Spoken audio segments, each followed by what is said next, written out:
اعوذ باللہ من الشیطان الرجیم، بسم اللہ الرحمن الرحیم۔ لاکھوں کروڑوں درود حضور نبی کریم صلی اللہ علیہ وسلم پر اور ان کی آل پر۔ محترم ناظرین، السلام علیکم۔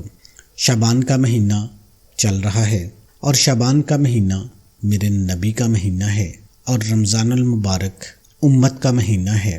بہت ہی پاورفل وظیفہ آپ کو بتانے لگا ہوں۔ جن گھروں کے حالات خراب ہیں، معاملات اچھے نہیں ہیں، غربت ہے، تنگ دستی ہے، بیماریاں ہیں، ان کے لیے یہ میں دعوت دیتا ہوں کہ وہ اس عمل کو لازمی کر لیں۔ ایک تسبیح آپ نے پڑھنی ہے، اس کے بعد میرا رب آپ کو نوازنا شروع کر دے گا، آپ کے گھروں کے حالات بدل کر رکھ دے گا، آپ کی تقدیر بدل جائے گی، کیونکہ یہ بہت بابرکت مہینہ ہے۔ اکثر گھروں میں دیکھا گیا ہے کہ غربت اس طریقے کی چھائی ہوتی ہے، کرائے کے مکان ہوتے ہیں، کرایہ نہیں ادا کر سکتے، بچوں کو پڑھانے کے لیے پیسے نہیں ہیں، بچے بیمار ہو جائیں تو ان کے اچھے علاج معالجے کے لیے پیسے نہیں ہیں۔ تو ان سب سے میری گزارش ہے کہ اس عمل کو لازمی کیجیے گا۔ اس کے علاوہ محترم ناظرین، کوشش کیا کریں نبی کریم صلی اللہ علیہ وسلم کی ذات اقدس پر زیادہ سے زیادہ درود پاک پڑھا کریں، کیونکہ درود پاک سے اللہ پاک کا خاص کرم آپ کے اوپر ہوگا، آپ کی دعائیں قبول ہونا شروع ہو جائیں گی، آپ کی غربت، تنگ دستی، فاقے ختم ہو جائیں گے۔ ہر انسان اس دنیا کے اندر مشغول ہے اور اللہ کی یاد سے غافل ہے۔ حضرت عمر فاروق رضی اللہ تعالیٰ عنہ بعض اوقات ایک تنکا ہاتھ میں لیتے اور فرماتے، کاش میں یہ تنکا ہوتا، فرماتے کاش میری ماں نے جنا ہی نہ ہوتا۔ ایک مرتبہ کسی کام میں مشغول تھے، ایک شخص آیا اور کہنے لگا، فلاں شخص نے مجھ پر ظلم کیا ہے، آپ چل کر مجھے بدلہ دلوا دیجئے۔ حضرت عمر فاروق نے اس کو ایک درہ مارا اور کہا کہ جب میں اس کام کے لیے بیٹھتا ہوں اس وقت تو آتے نہیں، اور جب میں دوسرے کاموں میں مشغول ہوتا ہوں تو آ کر کہتے ہو کہ بدلہ دلوا دو۔ وہ شخص چلا گیا، آپ گھر تشریف لائے، 2 رکعت نماز پڑھی، اس کے بعد اپنے آپ کو خطاب کر کے فرمایا، اے عمر، تو کمینہ تھا، اللہ نے تجھ کو اونچا بنایا، تو گمراہ تھا، اللہ نے تجھ کو ہدایت دی، تو ذلیل تھا، اللہ نے تجھے عزت دی، لوگوں کا بادشاہ بنایا۔ اب ایک شخص آ کر کہتا ہے کہ مجھے ظلم کا بدلہ دلوا دے، تو اس کو مارتا ہے، کل کو قیامت کے دن اپنے رب کو کیا جواب دے گا؟ بڑی دیر تک اسی طرح اپنے آپ کو ملامت کرتے رہے۔ ایک آدمی بھیج کر اس کو بلوایا اور درہ دے کر اس کو فرمایا کہ بدلہ لے لو۔ اس نے عرض کیا کہ میں نے اللہ کے واسطے معاف کیا، لیکن آج کے جو حکمران ہیں ان کے حالات دیکھ لیں۔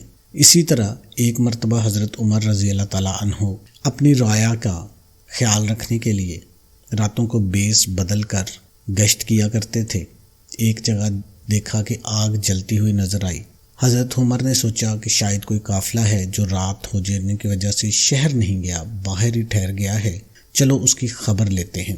وہاں پہنچے تو دیکھا ایک عورت ہے جس کے ساتھ چند بچے ہیں جو رو رہے ہیں اور چلا رہے ہیں۔ ایک دیچکی رکھی ہوئی ہے چولہے پر جس پر پانی بھرا ہوا ہے اور اس کے نیچے آگ جل رہی ہے۔ اجازت لے کر پاس گئے اور پوچھا، یہ بچے کیوں رو رہے ہیں؟ عورت نے کہا، بھوک سے لاچار ہو کر یہ رو رہے ہیں۔ کہ فرمایا، اس دیچکی میں کیا ہے؟ عورت نے کہا، پانی بھر کر ان کو بہلانے کے لیے آگ پر رکھ دی ہے کہ ذرا ان کو تسلی ہو جائے اور سو جائیں۔ امیر المومنین حضرت عمر فاروق رضی اللہ تعالیٰ عنہ فوراً گھر گئے، بیت المال سے کچھ آٹا، کھجوریں ساتھ لیں اور اپنے نوکر کو کہا کہ میری کمر پر رکھ دو۔ اس نوکر نے کہا کہ میں اٹھا لیتا ہوں، تو آپ نے اصرار کیا کہ کل قیامت کے دن میرا بوجھ کیا تم اٹھاؤ گے؟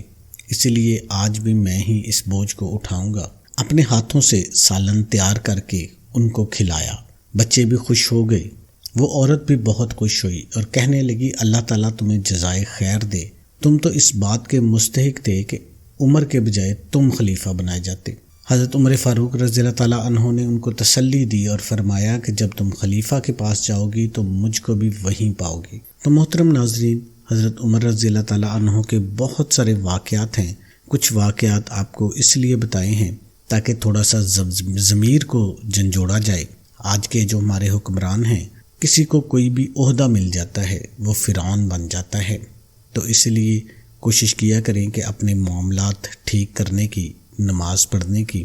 آج کا وظیفہ آپ کو بتاتے ہیں۔ آپ نے صبح فجر کی نماز کے بعد یہ وظیفہ کرنا ہے۔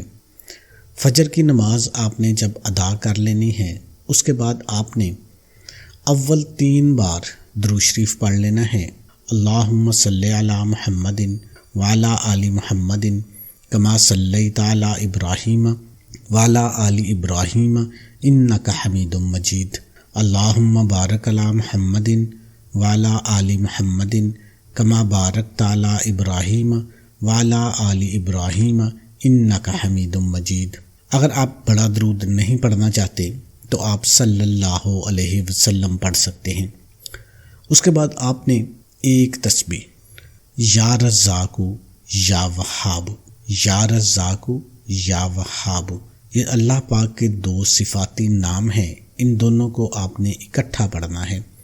یا رزاق یا وہاب اکٹھا پڑھا جائے گا تو 1 شمار ہوگا۔ اسی طرح آپ نے 100 مرتبہ اس کو پڑھ لینا ہے۔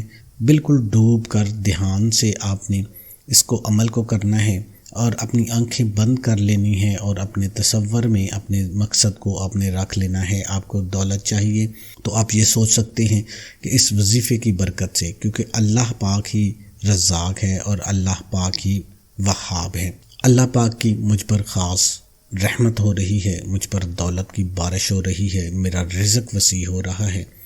اسی طرح آپ کی کوئی بھی حاجت ہے، آپ اس کو اپنے ذہن میں رکھیں اور یا رزاق یا وہاب کی یہ تسبیح آپ نے ڈوب کر کرنی ہے۔ اس کے بعد آپ نے دوبارہ پھر درود شریف پڑھ لینا ہے۔ درود شریف پڑھنے کے بعد اللہ پاک سے گڑ گڑا کر دعا مانگ لینی ہے۔ دعا میں سب سے پہلے آپ نے اللہ پاک کو اچھے القابات سے پکارنا ہے کہ اے اللہ، تو میرا اللہ ہے، میں اور کس سے مانگوں اگر تجھ سے نہ مانگوں تو۔ یہ بہت بڑی بات ہے۔ دیکھیں، ایک چھوٹا بچہ ہوتا ہے، وہ جب اپنے باپ کو اگر کہے کہ ابو جی میں نے آپ سے ہی لینا ہے، میں اور کس کو کہوں گا، تو باپ کا سینہ چوڑا ہو جاتا ہے۔ تو اسی طرح جب آپ اللہ کو یہ الفاظ کہیں گے کہ یا اللہ تو میرا رب ہے، میں نے تجھ سے ہی مانگنا ہے، تو ہی مجھے عطا کرنے والا ہے، پوری کائنات کو، پوری دنیا کو تو عطا کرنے والا ہے، تو مجھے بھی عطا کر دے۔ مجھ کو بن مانگے بھی جب میں ماں کے پیٹ میں تھا تب بھی تو نے عطا کیا تھا، جب میں بولتا نہیں تھا تب بھی مجھے عطا کرتا تھا، اب میں مانگ رہا ہوں اب بھی مجھے عطا کر دے۔ تو اس طرح اچھے طریقے سے آپ نے اللہ پاک سے گڑ گڑا کر دعا مانگ لینی ہے۔ پھر دیکھیں آپ کی نسلیں تک سنور جائیں گی، آپ کی نسلوں میں رزق اتنا آ جائے گا کہ آپ خود حیران رہ جائیں گے۔ اس کے ساتھ آپ نے نماز کی پابندی لازمی کرنی ہے۔ یہ ایسا طاقتور وظیفہ ہے، جن لوگوں نے اس وظیفے کو کیا ہے الحمدللہ اللہ نے ان کی زندگی کو بدل دیا ہے۔ اللہ رب العزت ہم سب کو عمل کی توفیق عطا فرمائے۔ اللہ پاک سے دعا ہے کہ اللہ پاک میرا سنانا اور آپ کا سننا اپنی بارگاہ میں قبول اور منظور فرمائے، آمین ثم آمین۔ تمام دوستوں سے گزارش ہے کہ اللہ کے 99 ناموں میں سے ایک نام کمنٹ میں ضرور لکھیں۔